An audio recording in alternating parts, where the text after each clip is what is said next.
From the author of Spinsterella, A Strange and Unusual Romance comes Spellbound, a darker shade of black. Get Spellbound this Halloween in paperback and ebook at online booksellers everywhere. According to many of these Negroes, especially these pro-blacks and these hoteps, Nat Turner is supposed to be some sort of hero. However, when you start deconstructing the legend of Nat Turner and start peeling back the layers of the exaggerated details and start looking at the facts regarding Nat Turner, you'll see that he's anything but a hero. Now, your Nat Turner was born and raised a Christian, and his mother and father raised him to be a minister. They wanted him to be a pastor, and they had the idea that he would be some sort of great person, like a prophet of some sort.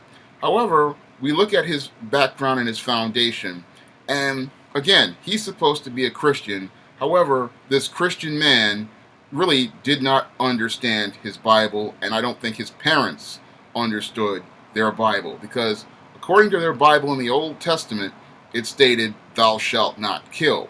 So we have that right there. And then later on, in your New Testament, you have the word of Jesus, which says to love your enemy.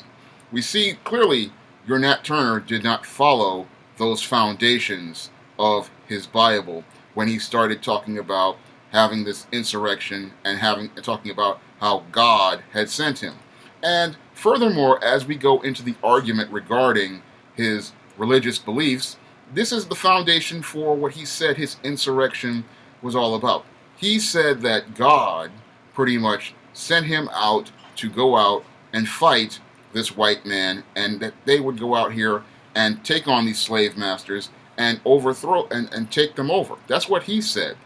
That's what he had divine, guidance, and that's why he led the insurrection. However, when we look at the Word of God in the Bible, we clearly see that your Nat Turner was not sent by God. Why? Because every man who God sent pretty much accomplished what God wanted them to accomplish. When we look at the work of Moses, he pretty much delivered the people out of Egypt. We look at David, he pretty much beat Goliath. We look at David on his quest to become king, he pretty much defeated Saul, and he pretty much accomplished what he wanted to accomplish. And we look at the work of Jesus, he came and he was crucified, which is what he was supposed to do. Every man that God sent out went out and accomplished what he wanted to accomplish. Now, Nat Turner, what did he accomplish? Absolutely nothing. So clearly, we see that your Nat Turner was not sent by God. And we see that that foundation right there is a faulty foundation. Again, if God sends a man to go out and do something, they go out and accomplish it. Pretty much, because everything ordained by God is guaranteed to be accomplished. But Nat Turner, he leads a slave rebellion, and it's squashed in 2 days. He's hiding out in the woods for 2 months, and out of the whole mission, he only kills one white woman. He sends everybody else out to go kill a bunch of people, but he only kills one person, and he says he's being led by God. And this is the big problem with the Negro as it relates to these historical characters. He projects things onto them that is not actually there. When you look at the foundations of the Nat Turner story, it is a tragic story of a man who was pretty much mentally ill and pretty much had been misled by his parents and misled by the people around him to believe he was something greater than he actually was. He had pretty much believed all the exaggerations he had been told, and then thought that this was God leading him. This was not God leading him. Again, we go back to the Word of God, and we go back to Jesus, who said, "Ye shall know them by their fruits." And when we look at the fruits of your Nat Turner, they did not prosper because he was not led by God. We look at his fruits, and if God had led him, again, to go out and have this insurrection, he would have been able to achieve and accomplish it and take not only the land and everything like Moses did and many other of God's servants did, but he would have also been able to prosper. Well, we look at the fruit of your Nat Turner, and it did not prosper. But unfortunately, you cannot explain this to the Afro-American Negro. This is the foundation of Nat Turner's premise. He said he was going out to do God's work. However, we see that all of God's servants pretty much, again, from all the way in the beginning with Abraham, all the way to Jesus, again, all accomplished what they were supposed to accomplish. But we look at your Nat Turner, and he's squashed in 2 days. Yet the Afro-American Negro will go out and try to make this guy into some sort of hero that he was not. Because again, his foundation, again, ye shall know them by their fruit. We look at his fruit, the seeds he planted in the ground, the seeds his parents planted in the ground, and then the seeds he planted in the ground, and they turned up thorns and briars for the Negro. Because after the Nat Turner insurrection, what happened was, yes, this man was caught, he was hanged, he was quartered, he was decapitated, and that was a message sent to the Negro not to do this again.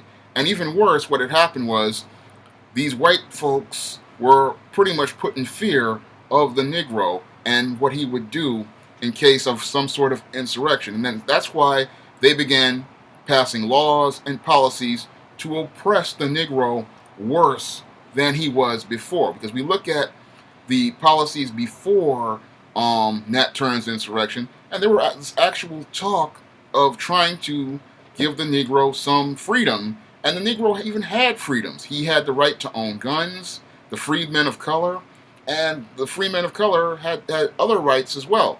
Those rights were curtailed thanks to Nat Turner's slave rebellion, because quite a few free men of color went out here and participated in this rebellion. And again, those states pretty much started implementing policies to curtail the rights of the Negro. So we had states making laws saying that slaves couldn't be taught how to read and write. We had laws talking about things to curtail the rights and freedoms of these slaves. They couldn't really walk around like they used to. And these powder rollers, who were the predecessors to police, were looking at these Negroes even harder. And then further along the line, they had this policy passed in federal law called the Fugitive Slave Law.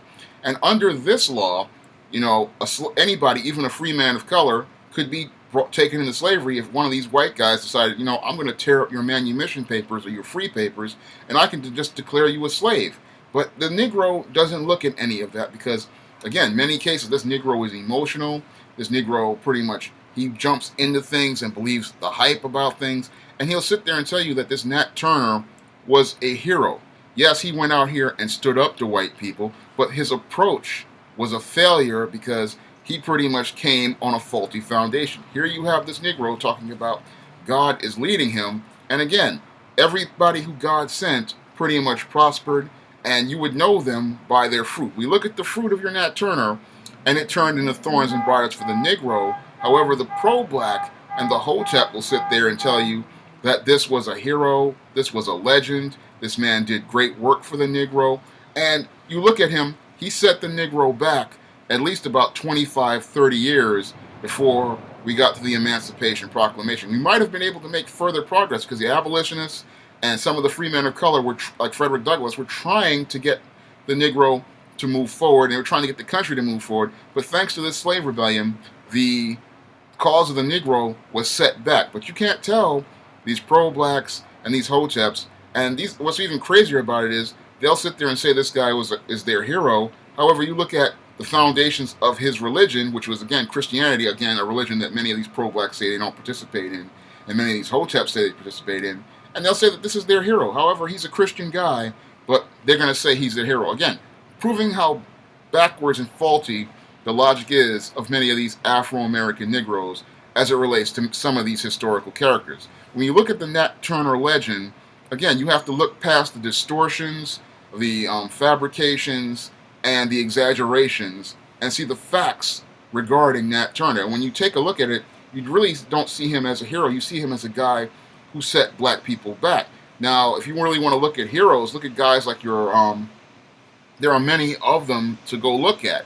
And these were people who tried to build the black community without trying to go out here and fight the so-called white establishment. They realized that, look, you're in their country. There's not much you can do about that, but you can do something for yourself. Yes, Nat Turner tried to call himself trying to do for self, but the approaches he used didn't work because, again, they were not functional. They were not constructive. He was talking about leading an insurrection against people in a way with no real strategy and no real battle plan outside of what he said God told him. Again, if God were to have put him on that path, he would have accomplished the victory. He would have won, because God, as a facilitator, will give you the tools to get where you want to go and achieve what you want to achieve and accomplish what you want to accomplish.